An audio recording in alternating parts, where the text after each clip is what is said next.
Everybody's got to live someplace. Everyone needs some place to be. A habitat's a habit with the creatures of the world. Each has its own community.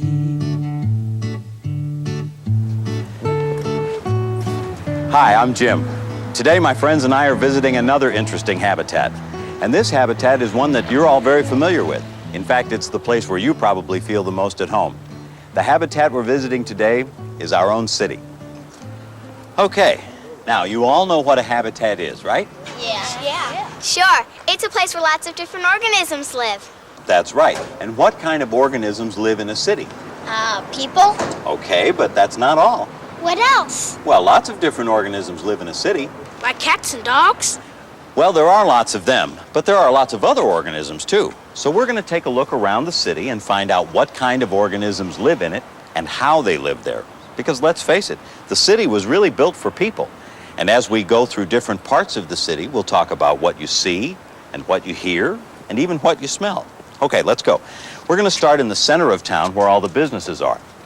I see lots of tall buildings. Mm-hmm. I see short buildings too. And lots of windows. All the buildings have windows. They sure do. And flat roofs. Uh-huh. I see lots of sidewalks. Right. Yeah, and everything's made of concrete. It sure seems to be. I see people, cars, trucks, and buses. It sure is noisy. It's pretty windy around here. And you know why it's windy? Because these tall buildings tend to funnel the wind down and along the sidewalks. Ew, it smells. Well, you know, sometimes the city can get pretty smelly, especially behind restaurants, when people throw away garbage, and because of the cars and buses, too. I guess the city is mostly big buildings. And streets and sidewalks. You know, in a lot of cities and towns, most of the trees are gone. Everything's covered with cement or asphalt. Okay, let's take a look at another part of the city. Come on. Wow, I see some really big buildings and they're not houses. And those are giant chimneys. Well, when chimneys are that big, we call them smokestacks. Now, these buildings are factories, places where people make things. There's a lot of smoke coming out of those factories. Looks dirty, is it? Good question. You know, it used to be that factories really polluted or dirtied the air with smoke from their chimneys, but some of them are following the clean air laws now. Boy, it sure doesn't smell very good around here. Well, some factories do use materials that don't smell too good. Come on, let's look at some other parts of the city. Okay, now what do you see? I see lots of houses. And grass in the front yards. I see more trees now. It's kind of pretty here. Okay, now we have a pretty good idea of what a city looks like, sounds like, and smells like. Now, how would you describe a city to someone who's never seen one before? How would you describe a city to someone who's never seen one before? Tall buildings, lots of concrete, lots of people, lots of noise, factories and smoke, funny smells, lots of houses, some are close together, maybe some trees and animals. I think some parts of the city are pretty. Sounds of traffic, funny smells, and buildings tall. They are all things that can be found in cities or a town. Part of that habitat. Okay, let's look at the center of the city again. Now, organisms live around people's houses, of course, but they also live in the noisy, busy business center. Now, let's take a look at what organisms live here and how they're finding food, water, and shelter. Okay, everybody stop a minute. What organisms do you see? There sure are a lot of pigeons. Look at all those little brown birds. They're all over the place. Those are sparrows. There's lots of those dark birds, too. What are they? Well, those are starlings. Many years ago, someone brought 100 starlings here from Europe. Now there are millions of them. Wow! Well, a long time ago, starlings and pigeons used to live in the woods. Now, where do you think birds like to build their nests? Trees? Well, a lot of birds do nest in trees or on cliffs. But you know, birds that live in the city They build nests in places that offer the same advantages as trees and cliffs. They'll build nests in window ledges or under slanted roofs or on flat roofs or in the cracks of walls or even in church steeples. Why do they pick high places? Because it makes them feel safe? Well, we don't really know how birds feel, but they are safer because some of the animals who could harm them can't reach them in high places. And that's why the tall buildings offer the same kind of shelter that the trees and cliffs did. Oh, and speaking of birds in high places, you know some birds, like falcons, build their nests way up on top of the tallest buildings. That type of bird is used to living in very high places in the wild, so the very tall buildings offer them the same kind of habitat. Now, two of my favorite birds that have adapted to life in the city fly south for the winter, but we can look at some pictures of them. This one is a chimney swift.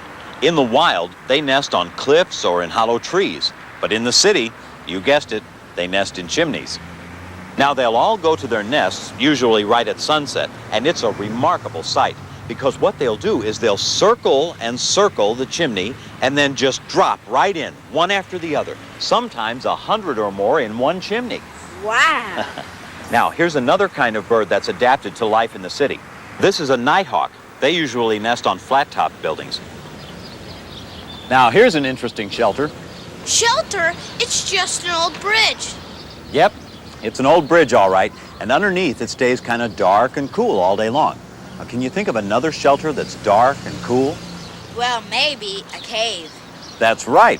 Hey, I see some things hanging down up there. Those could be bats. A lot of times bats live in caves during the day and fly out at night. This bridge must look like a cave to a bat. Now, there usually aren't caves in places where people build and live, but it's dark and cool under bridges like this, or the inside of sewer pipes. So bats seem to like to hang out in those. I see bats flying around when it gets dark. Do they bite people? Not usually. The bat would have to feel cornered or threatened. Now, in some cities, thousands of bats live under the bridges. They usually come out at night and feed on insects. The lights of the city attract the insects, and the insects attract the bats. So there's plenty of food for them to eat in the city. Yep, they have the food and shelter they need. Now, bats are helpful because they eat mosquitoes and some other types of insects. Now, there are two other mammals that are common in the city because they eat the food that people throw away. What are they? Rats and mice. Where do they live? They live in trash-filled holes, tunnels, sewers, construction areas, places that aren't kept clean. Now, they come out at night to feed, and their bite can be dangerous. So it's wise to keep the lid on trash cans and stay away from construction areas. I guess the organisms in the city aren't too choosy. Well, I don't know if choosy would be the right word, but I'd say that the organisms that live in the city are adaptable. Adaptable? Yes, they can adapt or change to life in the city. A dark bridge works as well as a dark cave. A tall building or a tall cliff or a big tree is all the same to some of them. That's good, because there aren't many trees around this part of the town. That's right. So let's stop a minute and review. Where do organisms live in the city? Where do organisms live in the city? Birds, window ledges, tops of buildings, under roofs, and park trees. Bats, under bridges and other cool, dark places. Rats and mice, sewer pipes, holes in ground, basements. Organisms seeking shelter may not find the normal kind, so they have to change to places that are strange. They adapt to the habitat. What does all the animals eat, Jim? Good question. Now, they've solved the shelter problem, but what about food? Well, the falcons we talked about eat small animals like mice or rats or pigeons and smaller birds. What about the pigeons and other birds? What do they eat? I saw some people feeding the pigeons in the park. That's right. So the people feed the organisms, sometimes on purpose, sometimes not. Let's go around the corner of this building into the alley. Come on. Okay, what do you see in the alley? I see some insects in the cracks. Yeah, and there's some more over there in that trash. Here's some ants. That's right, and at night, roaches come out to eat the trash too. See, there are lots of insects and sometimes even cats in the city, in cracks and crevices, holes and pipes. And the birds eat the insects. And sometimes the birds and the insects eat the food that's thrown out with the trash. So what people do may help feed the insects and the birds. That's right. Look, those plants are growing right out of the concrete. Well, all it takes is a little bit of soil for a plant to grow. You'll find them even on rooftops. How'd those plants get there? Well, don't forget, a lot of birds eat seeds. So the seed this plant grew from could have been dropped here by a bird or blown here by the wind.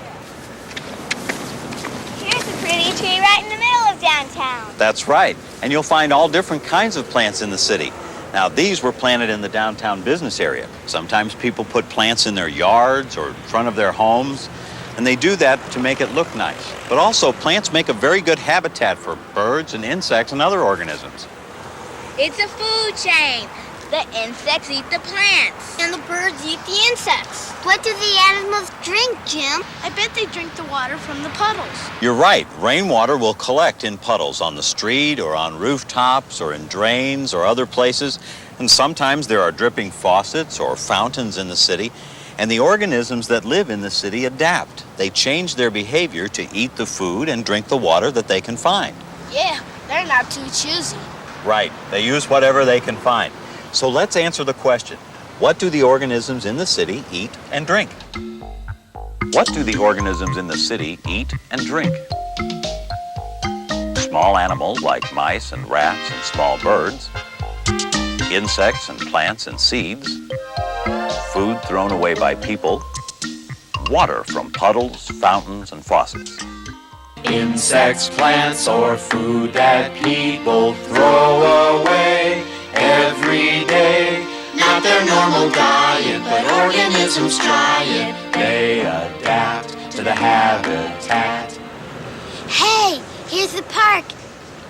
There's a squirrel up in that tree. You know, people build parks for their own enjoyment, but the parks really provide food and shelter for a lot of other organisms as well. There's plenty of seeds and insects for the birds to eat, and there's plant life for the insects and soil for the plant life. In fact, the trees also provide places where small animals like to live. You may even find a frog or a turtle near some water. Parks are kind of like little green islands in the city. But even so, they're not exactly like the places where other organisms like to live. So the organisms that live in cities and towns have adapted. They use what's available in the city and solve the food and shelter problem. So when you put it all together, it seems that the organisms that survive in the city have one thing in common. Yeah, they're not too choosy. Right, they're not too choosy. These organisms can adapt. They can live in many different areas and use what's available. For some, a building works as well as a tall tree. A dark pipe or a dark bridge can be their home just as well as a dark cave. They live in different kinds of shelter and eat many different kinds of foods. They've adapted to living in the city, and they don't have as many natural enemies as those in the wild. So if you live in a city, take the time to appreciate the many other wonderful organisms that share the city with you. What about the animals that can adapt? You mean organisms like bears and deer and eagles? Yeah. Well, they usually stay in the wild, away from people. You'll only find them where they can find the food, water, shelter, and space that they need. So I guess we have to make sure that there are lots of forests and other places where they can live. That's right. Every habitat is a special place, and we have to save them if we can. Come on.